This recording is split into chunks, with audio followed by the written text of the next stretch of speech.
Bonjour, dans cette vidéo, je vais vous parler un peu de sécurité des images Docker. Alors, dans le temps, pour déployer des applications, on avait des VM ou du bare metal avec un système d'exploitation. Quand on est en entreprise, un système d'exploitation qui vient d'un, je sais pas moi, d'un fournisseur qui maintient le système et tout. Mais de nos jours, les applications sont plus dockerisées. Donc, lorsqu'on fait de la dockerisation, on part d'une image de base, on ajoute nos librairies et tout. Voilà, donc, comme c'est facile de dockeriser les choses, on peut juste aller dans le Docker Hub, choper une image de base qui a déjà plein de vulnérabilités.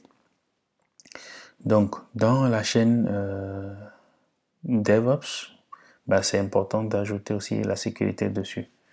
Donc, non seulement la sécurité des applications, mais la sécurité des images. Parce que l'image sera fabriquée sur la chaîne d'intégration. À part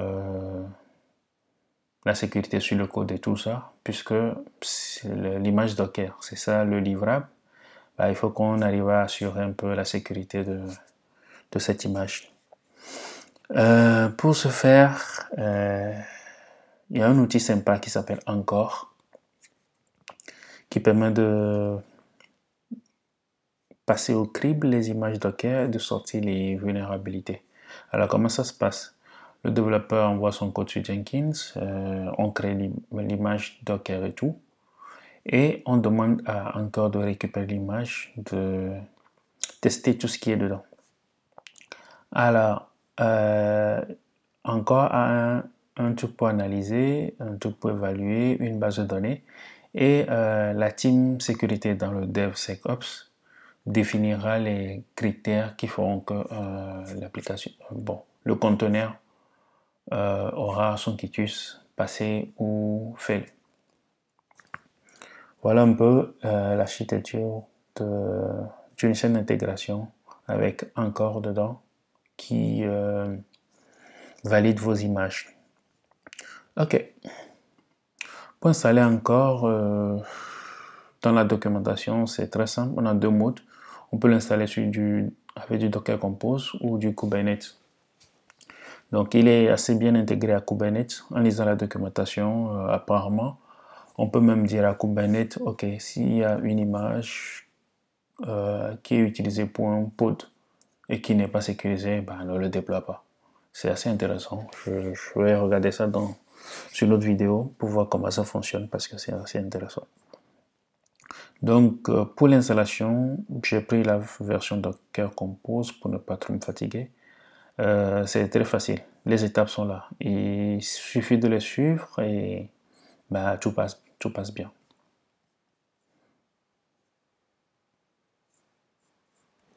Voilà, si je fais ça, j'ai mon Docker Compose qui est là, suivant leur étape. Voilà, bon, c'est assez balèze. Et si je fais ça, voilà, j'ai toute la stack qui est là. Donc vous pouvez l'utiliser ou sinon vous clonez mon dépôt, vous avez le Docker Compose que j'utilise et qui est OK. Alors, après avoir installé la stack Encore, sur Jenkins, ce qu'il faut, il y a un plugin qui s'appelle Encore. Je l'ai déjà installé, mais je vous le montre quand même.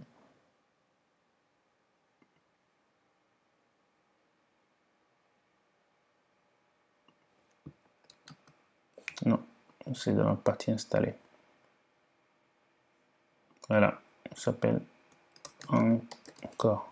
Voilà, c'est ce plugin Encore Container Image Scanner Plugin. C'est très bien intégré dans Jenkins. Après, quand vous l'installez, il faut le configurer. C'est dans les configurations du système. Typiquement, vous avez besoin de lui fournir l'URL de encore, voilà. Voilà, l'URL, le user, le password. Donc le user c'est admin, le password c'est foo-bar par défaut. Allez. Il est là par défaut. C'est admin foo-bar pour le client. Le client qui va lancer le... Voilà, qui va lancer comment on appelle, les requêtes sur le serveur. Bon, ici, je ne vais pas utiliser le CLI parce que c'est déjà intégré dans Jenkins. Mais si vous voulez utiliser le CLI tout court, voilà les commandes que vous pouvez taper. Ajouter une image. Si vous mettez ces variables d'environnement, normalement votre CLI, il peut ajouter l'image et faire les autres opérations, inspecter l'image, voir les vulnérabilités de l'image et tout. Donc, moi, comme je suis sur Jenkins, voilà, ces informations, c'est ça qui... elles sont demandées ici, l'URL, le username, le mot de passe et tout. Dès que vous le configurez, c'est bon. Vous n'avez plus rien à faire. Je vous montre un peu le pipeline que j'ai fait pour le tester. Alors, ici, c'est plus grand. Ok, voilà ce que je fais avec mon pipeline. Dans mon pipeline, allez, j'ouvre aussi le Dockerfile.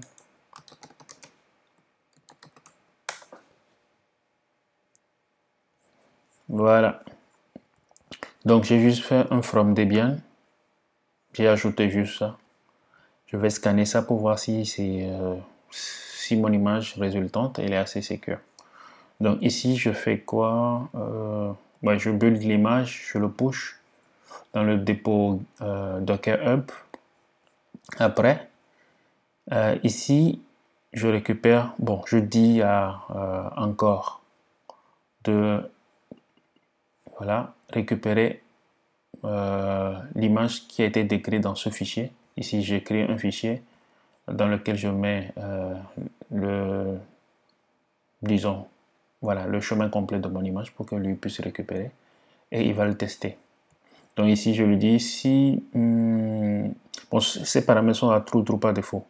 Quand le build fail, il les arrête. Si je veux que quand le check fail, il n'arrête pas le build, je peux le mettre à force et tout. Allez, c'est parti.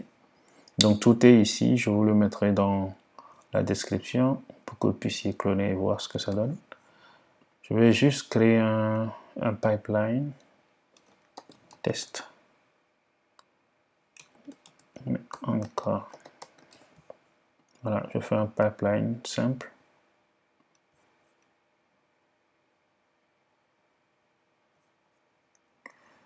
Allez, je lui dis que je récupère ça de Git.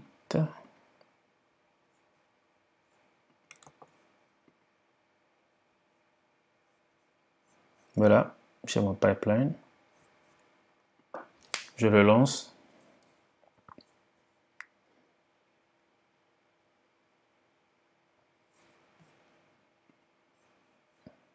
Alors, les étapes.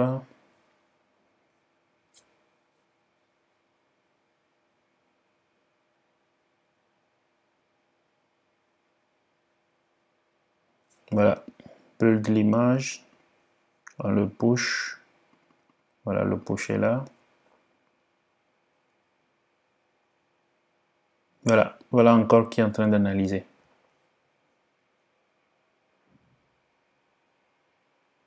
Voilà, il a analysé. Ici, il dit que, ok, l'image est passée.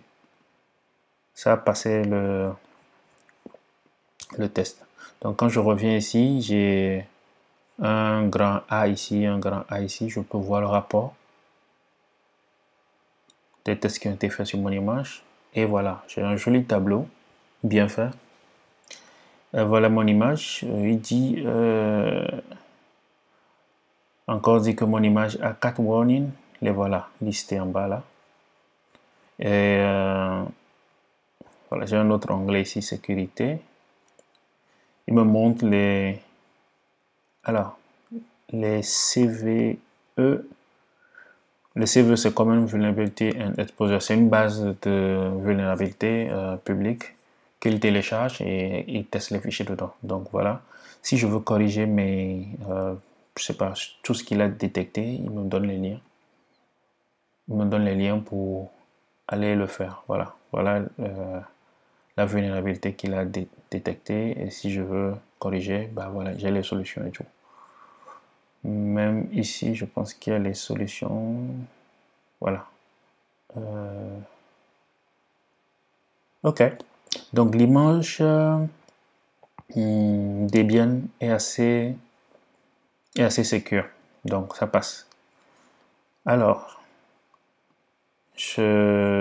en testant, j'ai vu que l'image OpenJDK Alpine n'est pas du tout sécure. Donc je vais la mettre. On va voir ce que ça donne. Git commit image JDK. C'est parti.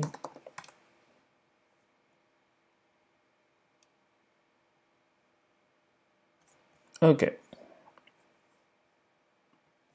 On relance le build. Donc cette fois-ci, ça va échouer. Ça fait donc une alerte pour les développeurs de Java, moi y compris, qui utilisons cette image de base pour packager nos applications Spring Boot. Elle n'est pas si sécure que ça.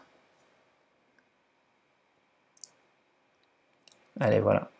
On va voir ce que ça donne, l'analyse. Voilà. Ici, ça a échoué. Comme l'analyse a échoué, bah, le build aussi a échoué.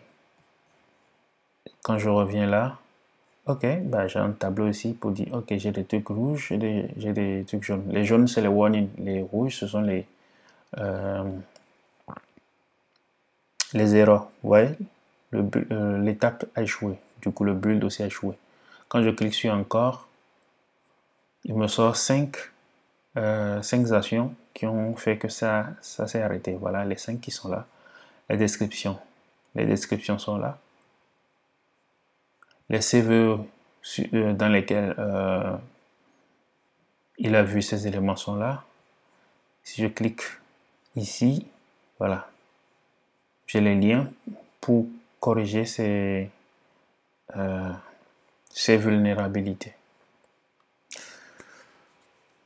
Voilà, donc voilà, je peux lire et corriger. Donc c'est assez sympa, assez simple à mettre en place, en œuvre, pour tester ces images et tout. Et dans la documentation, il y a plein de choses. On peut même utiliser des API. Oui, il a un API qu'on peut utiliser pour questionner carrément encore, voilà, il a des API avec lesquels on peut envoyer des requêtes et tout, et avoir des réponses. Donc c'est assez intéressant. Mais déjà la partie intégration dans Jenkins est assez top. Donc ça fait une couche qu'on peut rajouter sur nos images avant de les mettre en production. Bah voilà. Donc c'est tout pour cette vidéo. N'oubliez pas de vous abonner à la chaîne pour les autres sujets, les autres vidéos qui viennent.